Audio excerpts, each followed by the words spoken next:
নমস্কার, অমৃত সুরলহরীতে সবাইকে স্বাগত জানাই। আমি সুপ্রিয়া। আজ আপনাদেরকে শোনাবো ঠাকুর শ্রীরামকৃষ্ণ শ্রী শ্রী মাকে যে ষোড়শী পুজো করেছিলেন, সেই ষোড়শী পুজোতে ঠাকুর মাকে কি কি দিয়েছিলেন এবং সেইগুলো ঠাকুর মাকে বলেছিলেন যে খুব সাবধান, এগুলো এনাকে দিও, দেখো যেন কোনো ভুল না হয়। কোন বিষয়ে ঠাকুর মাকে সাবধান করলেন এবং মা কোন ভুল করতে পারে একথা ঠাকুর স্মরণ করিয়ে দিলেন। আমরা সেই সমস্ত কথা আজ শুনব। তার আগে একটু শুনে নেব ষোড়শী পুজোর কথা। ঠাকুর শ্রীরামকৃষ্ণ ঘোষণা করলেন শ্রী শ্রী মা তার গর্ভধারিণী এবং দক্ষিণেশ্বর মন্দিরের অধিষ্ঠাত্রী দেবী তার কাছে একই সত্তা। মানে শ্রী শ্রী মা তাঁর গর্ভধারিণী, ঠাকুরের গর্ভধারিণী এবং দক্ষিণেশ্বর মন্দিরের অধিষ্ঠাত্রী দেবী মা ভবতারিণী একই সত্তা। কেন না, একদিন ঠাকুরের পদসেবা করতে করতে মা ঠাকুরকে জিজ্ঞাসা করেছিলেন যে আমাকে তোমার কি বলে মনে হয়। ঠাকুর তখন বলেছিলেন যে এখন আমার পদসেবা করছে, যে মা নহবতে আছে আর যে মা মন্দিরে আছে, এই তিন এক। তো ঠাকুর এটা মেনে নিলেন, কিন্তু ঠাকুর এই ঘোষণা করেই থেমে থাকলেন না। তিনি শ্রী শ্রী মাকে ষোড়শী রূপে পুজো করলেন, কিন্তু এই পুজো করবার আগে তিনি নিজেকে নিয়ত পরীক্ষা করে নিশ্চিত হলেন যে একসাথে বাস করার পরও তাঁর শ্রী শ্রী মায়ের প্রতি দেহবুদ্ধির উদয় তো হয়ই নাই, পরন্তু তিনি শ্রী শ্রী মাকে কখনো জগদম্বার অংশরূপে, কখনো সচ্চিদানন্দ রূপ আত্মা বা ব্রহ্মভাবে দেখেছেন। এইভাবেই তিনি অনুভব করলেন তার সাধনা সম্পন্ন হয়েছে এবং স্থির করলেন শ্রী শ্রী মাকে ষোড়শী রূপে পূজার মধ্য দিয়েই জগদম্বার পূজা করবেন। এই পূজা সম্পর্কে ঠাকুর ও শ্রী শ্রী মায়ের কাছে যা শুনেছেন তারই উপর ভিত্তি করে লীলা প্রসঙ্গকার লিখেছেন 1280 সালের জ্যৈষ্ঠ মাসের মাঝামাঝি সময়ে ফলহারিণী কালী পুজোর দিনে এই দক্ষিণেশ্বর মন্দিরে এই বিশেষ পুজো হয়েছিল। কিন্তু দক্ষিণেশ্বর মন্দিরে যে মা ভবতারিণীর মন্দির আছে সেখানে কিন্তু এই পুজো হয়নি। ঠাকুরের ইচ্ছা অনুসারে খুব গোপনে ঠাকুরের ঘরে এই পুজো সমাপন হয়েছিল। এই পুজোতে ঠাকুর মাকে সেই দেবীত্বে উত্তীর্ণ করেছিলেন। ঠাকুর যখন বুঝলেন যে মায়ের মধ্যেও দেহভাব শূন্য এবং ঠাকুরের মধ্যেও সেই ভাব, তখন ঠাকুর মাকে এই পুজো করতে উদ্যত হলেন। ঠাকুর সমস্ত পুজোর আয়োজন করতে বললেন দিনু পূজারীকে, আর হৃদয় ঠাকুরের ভাগ্নে হৃদয়কে বললেন যে এই পুজো হবে ঠাকুরের ঘরে, সমস্ত আয়োজন যেন সেখানে করা হয় এবং এটা বিশেষ পুজো হবে। তো শ্রী মা এসে সেই আলপনা দেওয়া পিঁড়িতে এসে বসলেন। ঠাকুর এবার পুজো করতে বসবেন।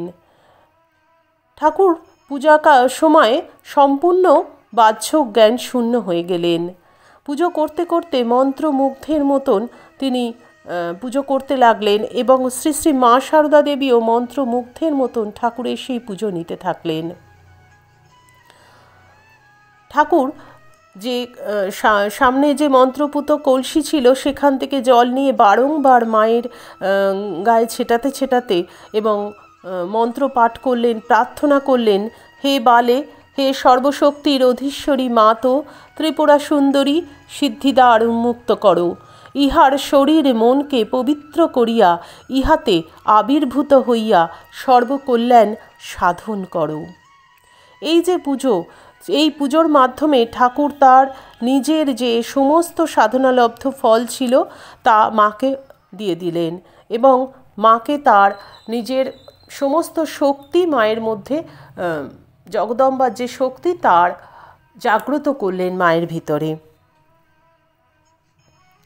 শ্রী শ্রী মা সারদা দেবী পরবর্তীকালে এই ষোড়শী পুজো প্রসঙ্গে স্মৃতিচারণা করে বলেছেন, দক্ষিণেশ্বরে মাস দেড়েক থাকবার পরেই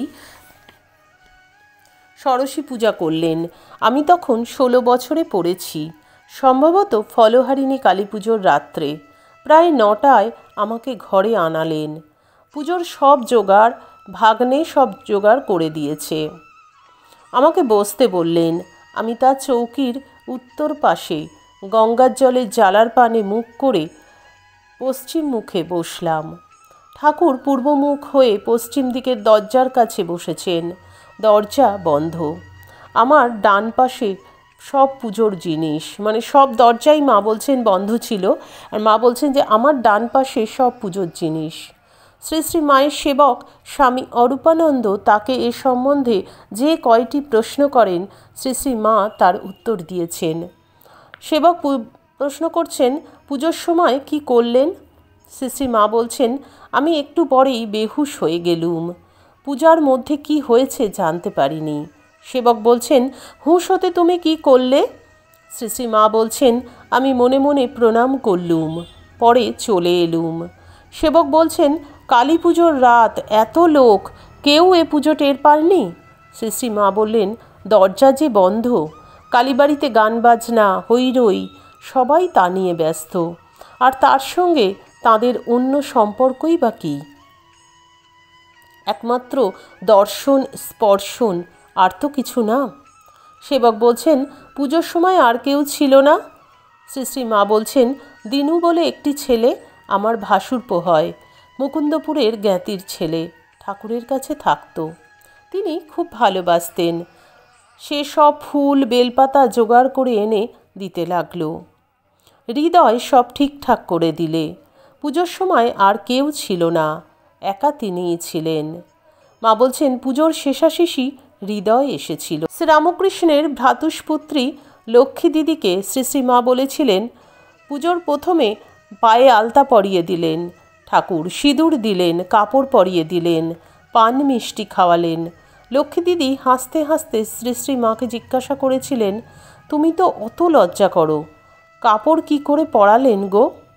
শ্রী শ্রী মা উত্তরে বলেছিলেন, আমি তখন কীরকম যেন অর্ধবাহ্য দশা হয়ে গিয়েছিলুম। স্বামী জ্ঞানানন্দ শ্রী শ্রী মাকে জিজ্ঞাসা করেছিলেন, মা, ঠাকুর যখন আপনার পায়ে ফুল দিতে গিয়ে হাত দিলেন, মিষ্টি খাওয়ালেন, আপনার তখন সংকোচ বোধ হলো না? শ্রী শ্রী মা তাকে বলেছিলেন, না, তখন সব দেখছি বটে, কিন্তু কিছু বলতে কইতে ইচ্ছা ছিল না। দেখুন, এই পুজো সম্পূর্ণ ভাবের পুজো, ভাবের আবেশে দুজনেই মত্ত, সেই ভাবের আবেশে ঘটেছে কিন্তু এই পুজো। ঠাকুরও পুজোর আগেই চলে গেছেন সেই এক অর্ধবাহ্য দশায়, আর মাও সেই অর্ধবাহ্য দশায় এই পুজো গ্রহণ করছেন। না হলে স্বামী স্ত্রীর পায়ে ফুল দিচ্ছে, স্বামী কাপড় পরিয়ে দিচ্ছেন, মা যেখানে এতটা লজ্জাবতী ছিলেন, সেখানে মায়ের পক্ষে কিন্তু এইভাবে পূজা নেওয়া সম্ভব ছিল না। তো ঠাকুর এই যে পুজো করেছিলেন, ষোড়শী হলো দশমহাবিদ্যার একজন।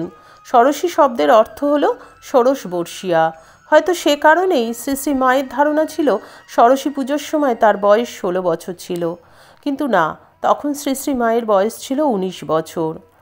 শ্রীরামকৃষ্ণ তো মূর্তিমতী বিদ্যারূপিণী শ্রী শ্রী মার মানবীয় দেহ অবলম্বনে ষোড়শী পুজো করে নিজের সাধনার পরিসমাপ্তি ঘটালেন। কিন্তু যে মূর্তিমতী বিদ্যারূপিণী শ্রী শ্রী মায়ের মানবী দেহ অবলম্বনে শ্রীরামকৃষ্ণ এই পুজো করলেন, সেই পুজো শ্রী শ্রী মায়ের সম্পর্কে কি ঘোষণা করল? এই পুজোর মাধ্যমেই ঠাকুর শ্রী রামকৃষ্ণদেব তার সমস্ত সাধনার ফল মাকে দিলেন এবং মায়ের মধ্যে জগদম্বার শক্তির প্রতিষ্ঠা করলেন, যে মাকে পরবর্তীকালে এই বিশাল কর্মের ভার নিতে হবে, মাকে এই জগৎ সংসারের মা হয়ে উঠতে হবে, জগদম্বী সব সন্তানের ভার মা নিতে পারেন। শ্রী শ্রী মা পরবর্তীকালে বলছেন যে ঠাকুরের কোনো বিষয়েই ভগবান ছাড়া ছিল না। মা বলছেন, আমাকে যেসব জিনিস ষোড়শী পুজো করেছিলেন, সেই সব শাঁখা, শাড়ি ইত্যাদি যা যা দিয়েছিলেন, আমার তো গুরুমা ছিলেন না, কি করব? ঠাকুরকে জিজ্ঞাসা করাতে তিনি ভেবে বললেন, তা তোমার গর্ভধারিণী মাকে দিতে পারো। তখন মায়ের বাবা বেঁচে ছিলেন, তো ঠাকুর মাকে সাবধান করেছিলেন যে এগুলো দাও তোমার গর্ভধারিণী মাকে, কিন্তু দেখো তাকে যেন মানুষ জ্ঞান করে দিও না, সাক্ষাৎ জগদম্বা ভেবে দেবে। কারণ ঠাকুর তো ষোড়শী পুজো করেছিলেন, মা তো স্বয়ং সেই দশমহাবিদ্যার একজন, আর ষোড়শী পুজোর যে জিনিস তা কি মানুষকে দেওয়া যায়? তা মাকে, নিজের মাকে ঠাকুর বলছেন দিতে পারো, কিন্তু জগদম্বা জ্ঞান করে দেবে। সত্যি ঠাকুরের গায়ে কাঁটা দেয় যে এই ষোড়শী পুজোর কথা শুনলে। এর আগে কোনো অবতার কিন্তু তার শক্তিকে এইভাবে পুজো করেননি, যা আমরা ঠাকুরের মধ্যে দেখি। এবং তার মধ্যে যে নারীর প্রতি যে একটা সম্মান ছিল, তা আমরা কিন্তু এর আগে কোনো অবতারকে তা করতে দেখিনি। ঠাকুর দেখিয়ে দিলেন যে নারী হলো শক্তি, সমাজে, সংসারে, সর্বত্র। সেই নারীকে কিভাবে সম্মান করতে হয়, কিভাবে শ্রদ্ধা করতে হয়। আজকের মতন এখানেই বিদায় নেব। ঠাকুর মায়ের কৃপায় আপনারা সকলে ভালো থাকুন, সুস্থ থাকুন, সকলের মঙ্গল হোক, সকলের ভালো হোক। আবার আপনাদের কাছে আসব আগামী ভিডিও নিয়ে। আগামী পর্বে আপনাদের সঙ্গে আবার দেখা হবে। হরি ওম তৎসৎ। রামকৃষ্ণায় নমস্তু। জয় মা শারদেশ্বরী, জয় তু স্বামীজি মহারাজ।